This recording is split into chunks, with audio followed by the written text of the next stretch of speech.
नमस्ते। हमारे साप्ताहिक कार्यक्रम राजेश बादल साहब के साथ बातचीत में आपका स्वागत है।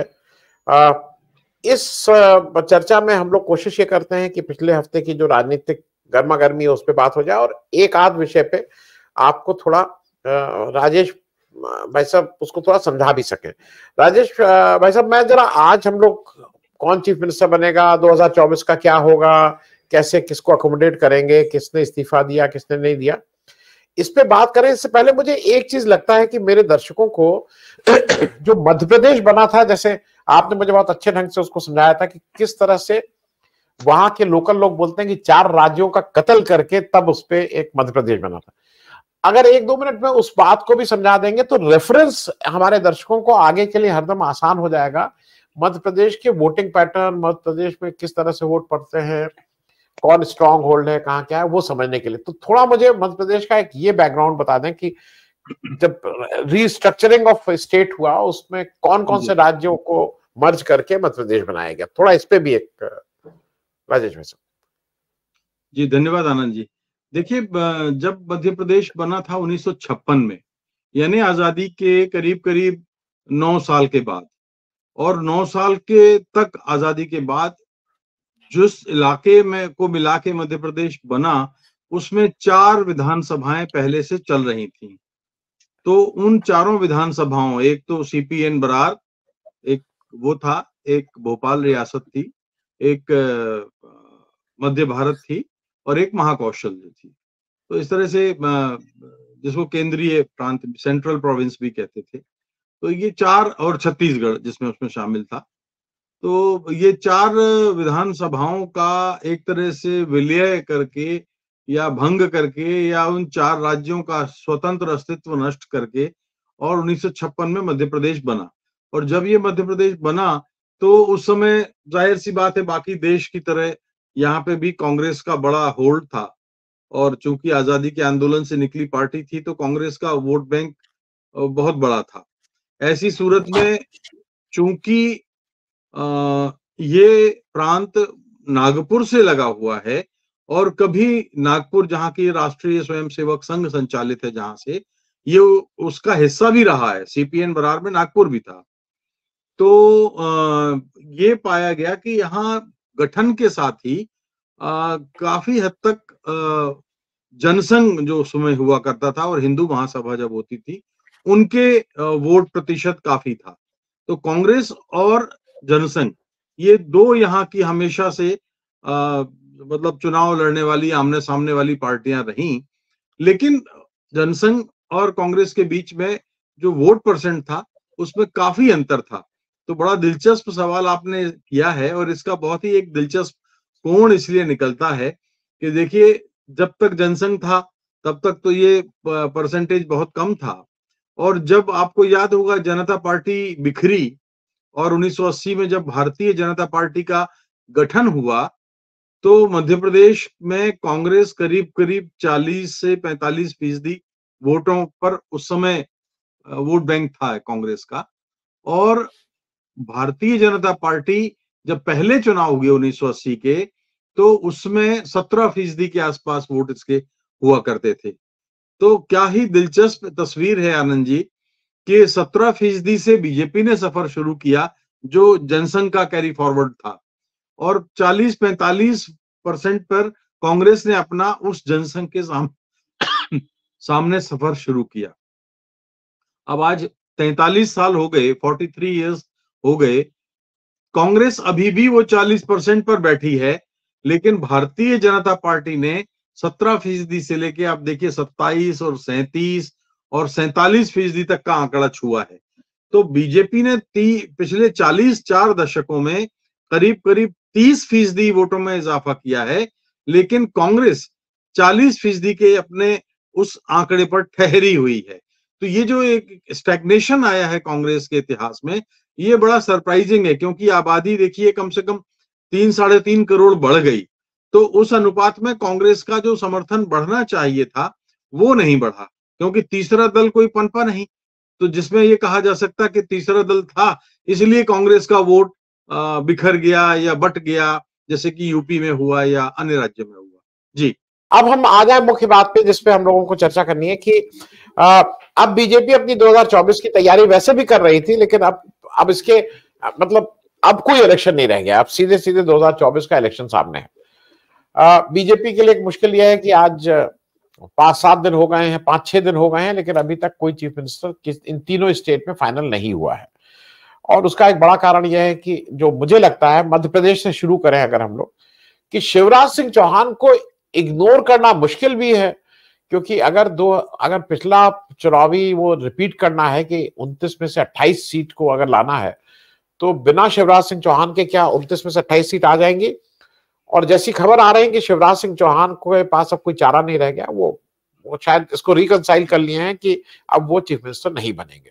इस पे जरा आपकी एक टिप्पणी। पहली बात तो मैं आपको ये बता दूं कि जैसे मैंने अभी कहा कि ये मध्य प्रदेश जो है द्विदलीय प्रणाली है। यहाँ पे एक तरह से या तो कांग्रेस है या भारतीय जनता पार्टी है।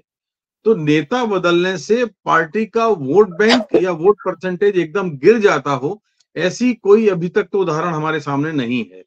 तो मुझे नहीं लगता कि नेता अगर शिवराज को नहीं बनाया जाता है तो कोई आने वाले लोकसभा चुनाव में ज्यादा फर्क पड़ेगा। वो एक 40% के आसपास तो उसका वोट प्रतिशत है ही बीजेपी का, वो तो उससे कम तो होगा नहीं।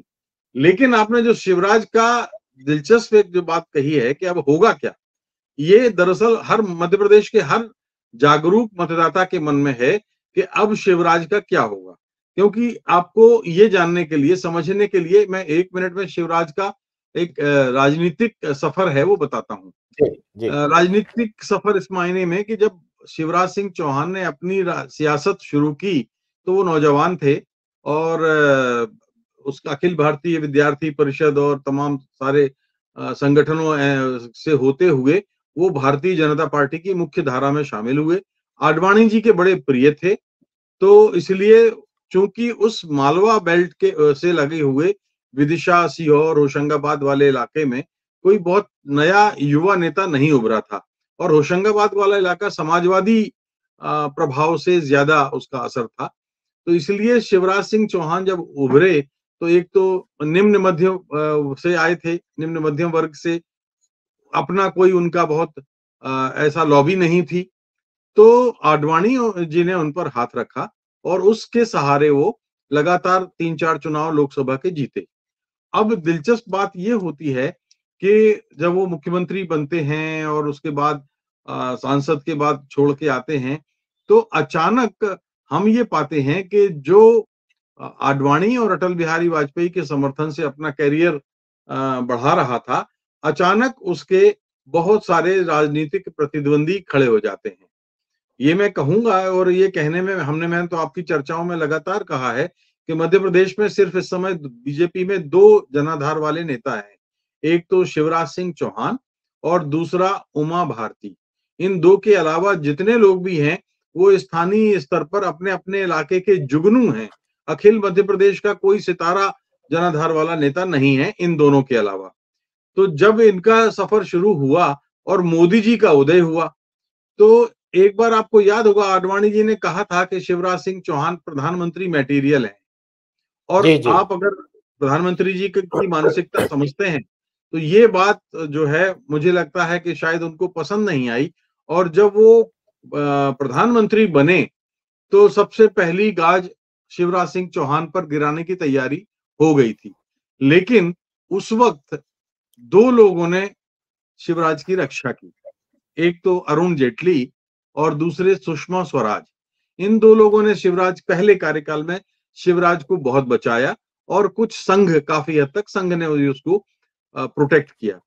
अब हुआ ये कि पहले कार्यकाल में तो सुषमा जी भी चली गई और अरुण जेटली भी चले गए और संघ की पुड़िया बना के रख दी प्रधानमंत्री जी ने। तो अब ये तीनों ही एक तरह से जब परिदृश्य से गायब हैं, ऐसे में अपने जनाधार के साथ पार्टी में टिके रहना शिवराज के लिए बहुत ही एक पहेली जैसी हो गई। अब आज की तारीख में हम देखते हैं और ये पाते हैं कि बहुत सारे केंद्रीय मंत्री जो थे, सांसद थे, जिनको चुनाव लड़ाया गया था मध्य प्रदेश में, वो वापस दिल्ली में हैं, हाईकमान से बातें हो रही हैं। शिवराज अपने मैदान में घूम रहे हैं और शिवराज मैदान में घूम रहे हैं तो इसका अर्थ ये है कि शिवराज के पास कोई वास्तव में कोई चारा भी नहीं है, क्योंकि शिवराज उस स्थिति में है जो 4 बार मुख्यमंत्री रहा हो और आला कमान ने माना हो, तो मुझे नहीं लगता कि उसको अपने लिए कोई लॉबिंग करने की जरूरत है। और उन्होंने प्रमाणित भी किया है, कोई शक इसमें है नहीं। हाँ, अब ये जरूर हुआ कि जब उनके दूसरे और तीसरे कार्यकाल में प्रतिद्वंदी बहुत पनप गए, नरेंद्र सिंह तोमर, कैलाश विजयवर्गीय, प्रभात झा, वीडी शर्मा, बहुत सारे तमाम सारे नाम, और जब आप आ गए ये लोग, तो उन्होंने शिवराज सिंह चौहान ने ब्यूरोक्रेसी के सहारे सरकार चलाई, क्योंकि उनको भरोसा नहीं था। और इस कार्यकाल में करप्शन बहुत बढ़ा, भ्रष्टाचार की शिकायतें बहुत बढ़ी, और ये एक तरह से माहौल ऐसा बना कि करप्शन के अलावा मध्य प्रदेश में कुछ नहीं हो रहा है, जो काफी हद तक मुझे इसमें सच्चाई भी नजर आती है। अब यह है कि शिवराज गांव में घूम रहे हैं, लाडली बहनों के पास जा रहे हैं, क्योंकि उनको अपना जनाधार दिखाना भी जरूरी है, होना ही पर्याप्त नहीं है। इस समय मुख्यमंत्री पद का चुनाव, अब वो प्रधानमंत्री नरेंद्र मोदी को भगवान का अवतार बता चुके हैं, अब इससे ज्यादा कोई मुख्यमंत्री क्या कहेगा। भगवान का अवतार कहने के बाद तो ये आवश्यक नहीं है कि वो दिल्ली जाए या नहीं जाए। 2024 का चुनाव बहुत आसान नहीं होगा, तो ऐसी स्थिति में देखते हैं अब क्या शिवराज सिंह चौहान निश्चित रूप से। जी राजेश भाई, मैं इसी से एक प्रश्न छोटा सा है। एक तरफ मैं भी मानता हूं भाई, आप जैसे बाई पार्टी है, बाईपोल वहां है, कांग्रेस और बीजेपी, लीडर क्या थोड़ा बहुत तो इफेक्ट होता है, लेकिन बाई एंड लार्ज पार्टी की प्रेजेंस ज्यादा इंपॉर्टेंट है। एक हालांकि इस 2024 इलेक्शन में इसका क्या एक चर्चा चल रही है कि कमलनाथ से सारे लोग, मतलब इन जनरल परसेप्शन में ऐसा माना जा रहा है कि कमलनाथ एक बड़े कांग्रेस की हार के, मैं अगर बोलूं कि उनके सिर पे ठीकरा फोड़ने की तैयारी है। तो आपको क्या लगता है कि अगर कमलनाथ, कांग्रेस विद कमलनाथ 2024 में ज्यादा ठीक रहेगी कि विदाउट कमलनाथ? लीडरशिप की बात हो रही, मतलब लीडरशिप ऑफ कमलनाथ। देखिए, मैं ये बहुत ही स्पष्ट कह सकता हूं आपसे कि मध्य प्रदेश में कांग्रेस इस विधानसभा चुनाव के बाद जितनी सीटों पर आई है, उसमें सबसे बड़ा हाथ केंद्रीय नेतृत्व का है, मल्लिकार्जुन खड़गे, प्रियंका गांधी और राहुल गांधी का। अगर वो इतनी रैलियां नहीं करते, इतनी धुआंधार कैंपेन नहीं करते, तो शायद ये पार्टी अपने इतिहास के सबसे शर्मनाक स्थान पर जाके खड़ी हो जाती, 30-32 सीटों से ज्यादा नहीं आती। अब ऐसी सूरत में बात आती है कि कौन जिम्मेदार है और किसको श्रेय दिया जाना चाहिए कि वो अगले चुनाव में नेतृत्व करे। देखिए, कमलनाथ के राजनीतिक अनुभव को तो आप चैलेंज नहीं कर सकते। उदाहरण के तौर पर मैं आपको बताऊं कि अर्जुन सिंह, जो अपने जमाने में मध्य प्रदेश के सबसे कद्दावर नेता थे, अर्जुन सिंह को मुख्यमंत्री बनवाने वाले कमलनाथ थे। अर्जुन सिंह की जगह शिव भानु सिंह सोलंकी के साथ बहुमत था, लेकिन कमलनाथ ने संजय गांधी से बोल के और इनको मुख्यमंत्री बनवाया। इसके बाद जब दिग्विजय सिंह 1993 में मुख्यमंत्री बने, तब सुभाष यादव की बारी थी, और अपनी योग्यता और अपने नेतृत्व की और अनुभव के कारण सुभाष यादव का नंबर लगना था, लेकिन उनका नंबर नहीं लगा, और कमलनाथ ने एक बार फिर अर्जुन सिंह के साथ मिलके फिर दिग्विजय सिंह को मुख्यमंत्री बनाया। अब आज की स्थिति यह है कि चूंकि प्रदेश कांग्रेस अध्यक्ष पहले भी थे, जब वो 15 महीने के लिए मुख्यमंत्री बने थे, सरकार आई थी, और अभी भी प्रदेश कांग्रेस अध्यक्ष हैं। बात ये चल रही है कि क्या अगले लोकसभा चुनाव में नेता बदला जाए। मुझे ऐसा लगता है कि इन 2 चुनावों में कमलनाथ ने अकेले जो परिश्रम किया है, उस परिश्रम की आप उपेक्षा तो नहीं कर सकते। मैं ये नहीं कहता कि कमलनाथ के कारण कांग्रेस हारी है। कांग्रेस के हार के बहुत सारे कई कारण हैं, और वो कारण एक अलग विश्लेषण और अलग से समय की मांग करते हैं। लेकिन हाँ, ये बात सही है कि कुछ और भी वरिष्ठ नेता हैं पार्टी में, केंद्रीय नेता हैं, जिनको इस हार का ठीकरा जिनके सिर पर फोड़ा जा सकता है। तो कमलनाथ अभी कोई बहुत ऐसे नकारात्मक वोटों के लहर पर सवार नहीं है। जी जी जी। अब जरा हम लोग आ जाए छत्तीसगढ़ पे। छत्तीसगढ़ में तो भाई एक समय ऐसा इस समय लग रहा है कि रमन सिंह साहब तो शायद रेस में दौड़ने के अभी मूड में नहीं। अब वो लास्ट में बन जाए तो अलग बात है, लेकिन वो कहीं दिखाई भी नहीं दे रहे हैं, कोई स्टेटमेंट भी नहीं, लो प्रोफाइल।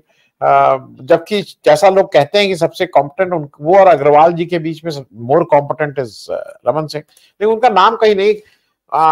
और दो लोगों ने अभी इस्तीफा, दो लोगों से नहीं लिया गया है, एक बाबा बालकनाथ उधर वहां पे और रेणुका कुमारी जी, जो इन लोगों से भी इस्तीफा भी एमपी वाला नहीं लिया गया है।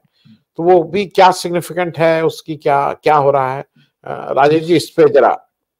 देखिए, इस्तीफे की जहां तक बात है तो अब इस लोकसभा के कितने 5 महीने बचे हैं, मुश्किल बमुश्किल 5 साढ़े 5 महीने का कार्यकाल है।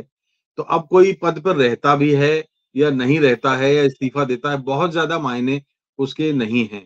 और 6 महीने तक तो बिना इस्तीफा दिए भी वो मुख्यमंत्री अगर चुना जाता है कोई तो रह ही सकता है उस पद पर। छत्तीसगढ़ में भारतीय जनता पार्टी ने, जैसे जो मध्य प्रदेश में हुआ कि उमा भारती की उपेक्षा हुई, शिवराज सिंह की उपेक्षा हुई और तमाम कुछ और जो समर्पित ट्रेडिशनल कार्यकर्ता हैं उनकी उपेक्षा हुई, तो इसी तरह से छत्तीसगढ़ में पूरे चुनाव अभियान के दरमियान रमन सिंह की भी उपेक्षा हुई, बृजमोहन अग्रवाल की उपेक्षा हुई, और भी जो लोग हैं इस कड़ी के, एक नंद कुमार साय बहुत बड़ा नाम था, आदिवासियों के बीच में, उनकी उपेक्षा हुई, उन्होंने तो इस पार्टी छोड़ के और कांग्रेस ज्वाइन कर लिया। और नंद कुमार साय तो वो नेता थे जो अविभाजित मध्य प्रदेश में बीजेपी के अध्यक्ष रहे थे, तो उनका कद बड़ा तो निसंदेह था। लेकिन रमन सिंह की तुलना में बृजमोहन अग्रवाल कहीं अधिक व्यावहारिक, चपल, योग्य, चतुर और मुझे लगता है कि और भी अगर मैं कहूं कि जनाधार वाले नेता हैं तो गलत नहीं है। रमन सिंह हमेशा से ऐसे ही रहे हैं। रमन सिंह का कोई बहुत आक्रामक और मुखर नेता के रूप में उनको कभी नहीं जाना जाता रहा। पहले सांसद भी थे वो, पहले 3-4 बार सांसद रहे जब, तब भी उनकी प्रवृत्ति ऐसी ही थी। अब लेकिन यह है कि अगर कोई नया चेहरा, निश्चित रूप से जितना कि हमने मोदी जी को जाना है, तो नया चेहरा आएगा, और वो नया चेहरा, जैसे कि मान लीजिए आपने रेणुका सिंह की बात कही या कोई हो, तो ये तो तय है कि इन 3 राज्यों में एक जगह महिला, एक जगह आदिवासी और एक जगह ओबीसी, ये मुख्यमंत्री का फॉर्मूला निकाल लिया गया है। अब ये हो सकता है कि महिला, रेणुका सिंह के रूप में महिला, छत्तीसगढ़ को पहली महिला मुख्यमंत्री मिल जाए, मध्य प्रदेश को तो महिला मुख्यमंत्री के रूप में उमा भारती मिल गई, तो छत्तीसगढ़ में रेणुका सिंह अगर होती है तो एक साफ सुथरा सा नाम है। और चूंकि अब इतना मत प्रतिशत छत्तीसगढ़ में बीजेपी के पास है कि तत्काल कोई उनको खतरा भी नहीं होगा, कम से कम 4-5 महीने तो नहीं होगा। जी जी जी जी।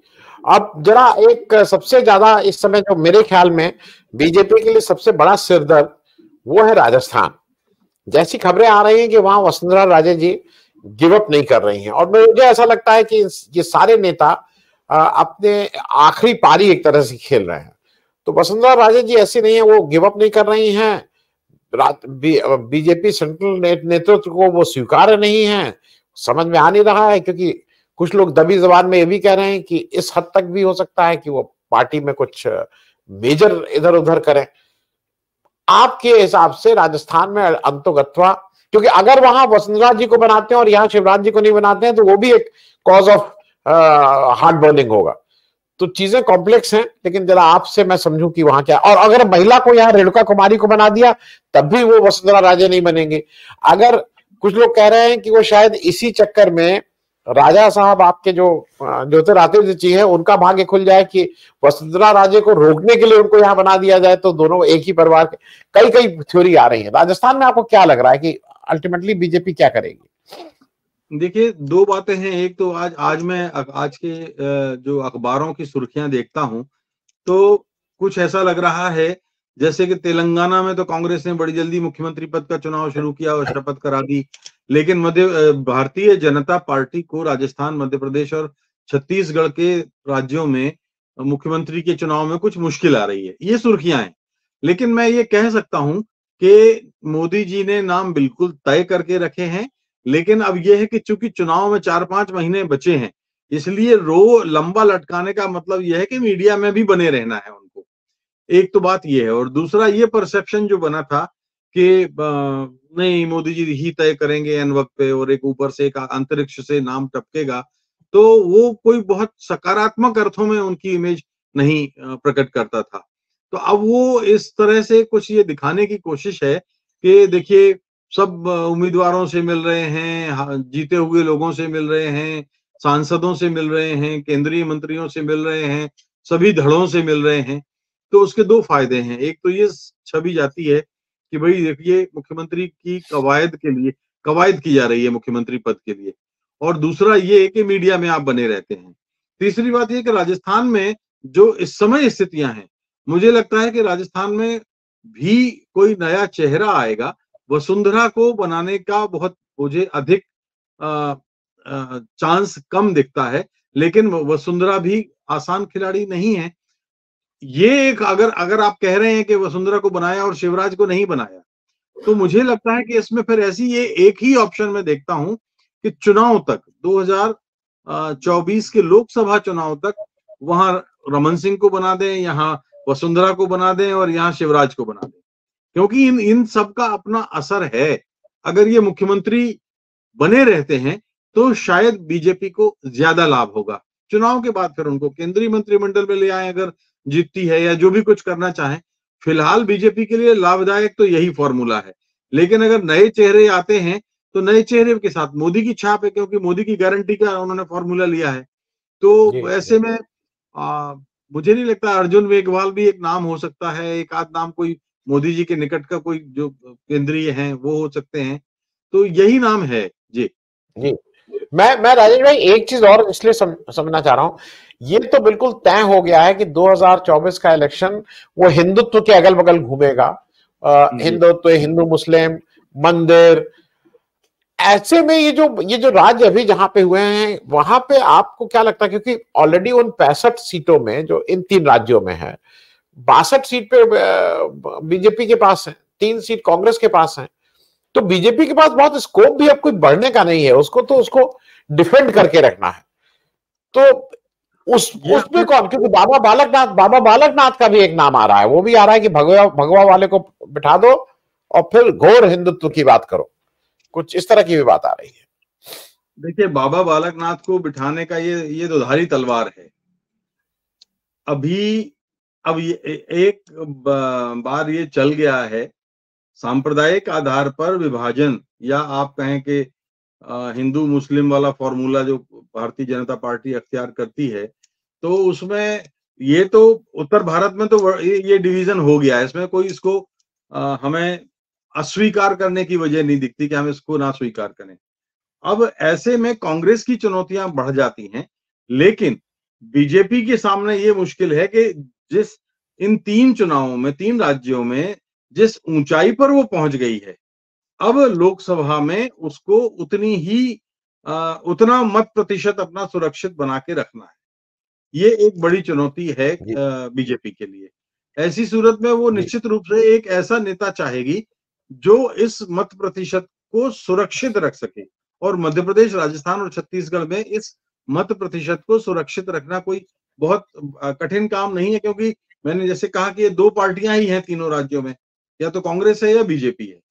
तो सवाल ये है कि इसका लाभ अगर कांग्रेस नहीं उठा पाए और अपना मत प्रतिशत बीजेपी सुरक्षित रखे, ऐसा कोई उनको देखना होगा नेता। जी, मैं चलते चलते समय हो गया, लेकिन एक बहुत संक्षेप में, महुआ मैत्रा जी को अंतोगत्वा निकाल दिया गया।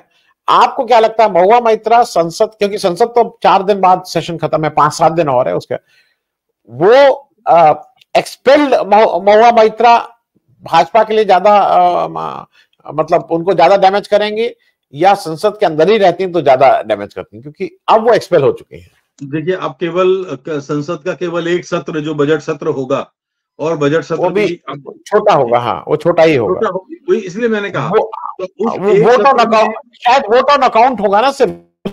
जी, एक कुछ वोट, परंपरा तो यही है कि वोट ऑन अकाउंट हो। लेकिन अगर ये तो हमने तो देखा ही है कि तो पूरी तरह से पूरा फुल फ्लेजेड बजट लाते हैं, तो अब होना तो यही चाहिए, और एक नैतिक तकाजा भी यही है। तो एक सत्र में हमने देखा कि अब राहुल गांधी जैसे उनको बाहर कर दिया गया था गुजरात की एक अदालत के फैसले के बाद, तो बहुत ज्यादा फर्क पड़ा नहीं। महुआ के नहीं रहने पर मैं ये सोचता हूं कि महुआ शायद तृणमूल कांग्रेस के लिए एक ज्यादा आक्रामक ढंग से प्रचार कर सकेंगी, क्योंकि अब वो खुद चोट खाई हुई हैं। तो मुझे लगता है कि महुआ का निष्कासन जो था वो ठीक नहीं है, अनुचित है, क्योंकि जिस तरह से जो खबरें आई हैं संसदीय समिति की और वहां उनके साथ व्यवहार की, वो बहुत निष्पक्षता की ओर इशारा नहीं करती। अब निष्पक्षता की बात करेंगे तो संसदीय कार्रवाई में हमने लगातार देखा है 10 साल में कितनी संसदीय समितियां कितनी निष्पक्ष रही हैं।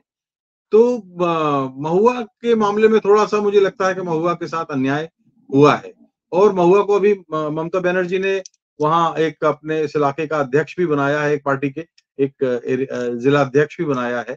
तो मुझे लगता है कि अब महुआ की भूमिका पार्टी में ममता बनर्जी बढ़ाएँगी, क्योंकि अगर उन्होंने निकाला नहीं है तो इसका मतलब ये है कि ममता बनर्जी भी इस बात से सहमत हैं कि महुआ की कोई गलती नहीं है। तो मुझे लगता है महुआ और ममता मिलके लोकसभा चुनाव में ये जोड़ी तगड़ा काम करेगी। जी। जी, बहुत बहुत धन्यवाद राजेश भाई। अब आने वाले समय में तो रनअप शुरू ही हो गया है और एक ऐसी पार्टी जिसके जो शीर्षक नेता हरदम बैटल रेडी रहते हैं, वो देखिए अब इस चुनाव में कहां कहां क्या क्या कराते हैं। प्राण प्रतिष्ठा 22 जनवरी को होनी है। अगले हफ्ते तक, थैंक यू सो मच।